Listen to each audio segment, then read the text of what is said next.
role of the presidency is basically to find an alignment, and I think this is not only about an honest broker, but this is also about responsibility and leadership. And I already promised that I will call as many extraordinary councils as possible in order to get a solution.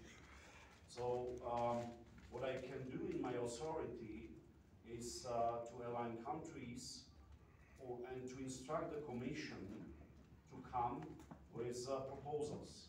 If they do not react, I do not have a punishment in order to force them. The only thing I can do, I can again call for an extraordinary meeting and to instruct the Commission, to come with the proposals. And this is something I'm ready to do until the end of my mandate, or as of the end of the year. So there are still a few things which are open. And I had the debate with the biggest producers.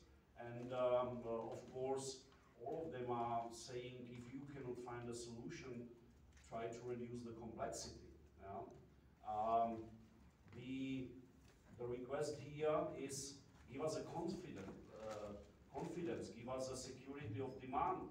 And I think this is the problem we have here now, is because you need to know the investment horizon. Of course you need. If you basically have to calculate the depreciations for 5, 10 or 15 years, it creates a big difference in the model. Of course, and this is also about the model pricing. So on one side, there will be definitely a discussion what to do with the gas impact on the electricity price.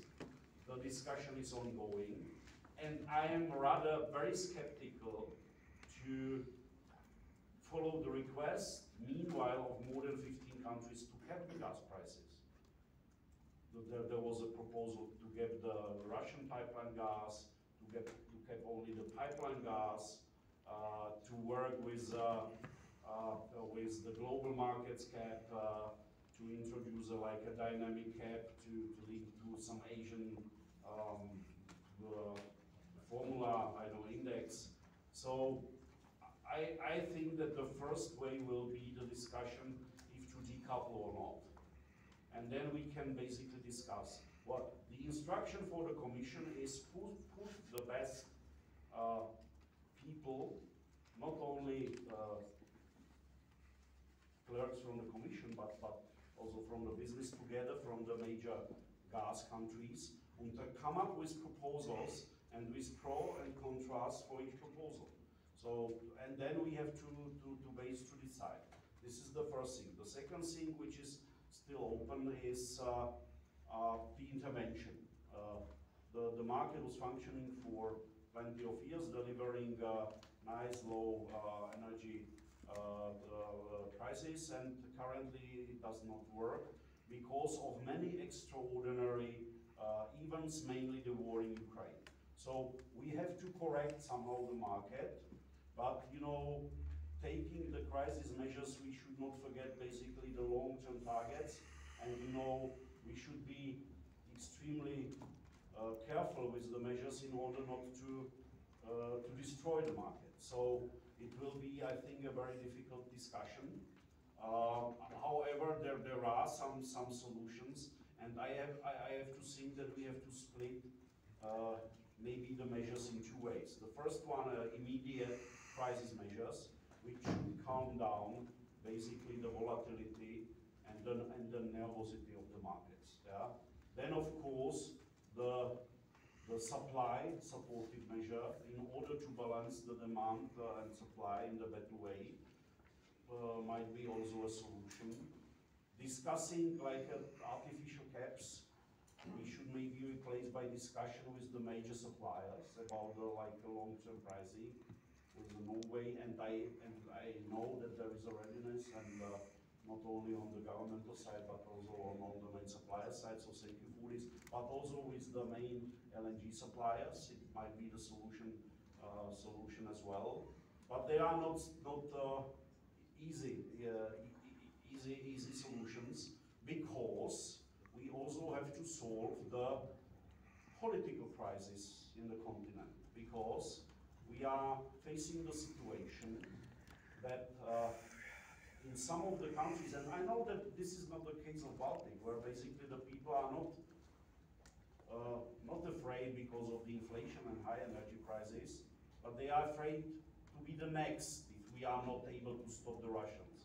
And they would rather basically really wear a warm clothing and you know, to burn the candles if needed, but they want to stop the Russians. Here, you know, far from the Russian border, we have a different problems. Yeah? We are basically discussing if the energy is a public good or a human right. And you know, there is an expectation that energy is something the government should deliver for very cheap prices. And this is the disbalance we have now. And this is something that we have to solve.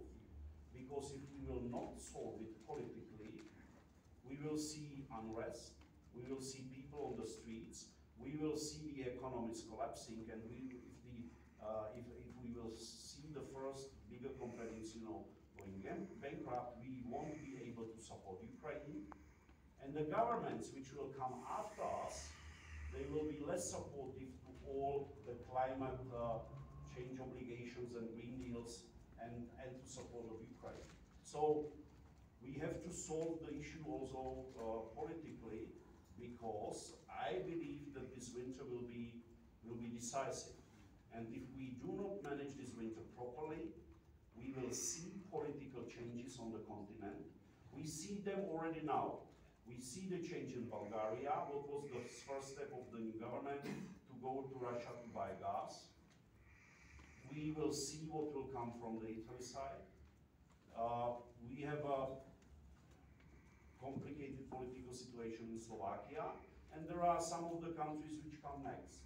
And so we should understand that one thing are the technical and economic measures, and the second thing, extremely important for the future of Europe, is to keep the solidarity, the principle of solidarity and unity in the Europe, not to have 27 different solutions for 27 countries, but to have a unified solution.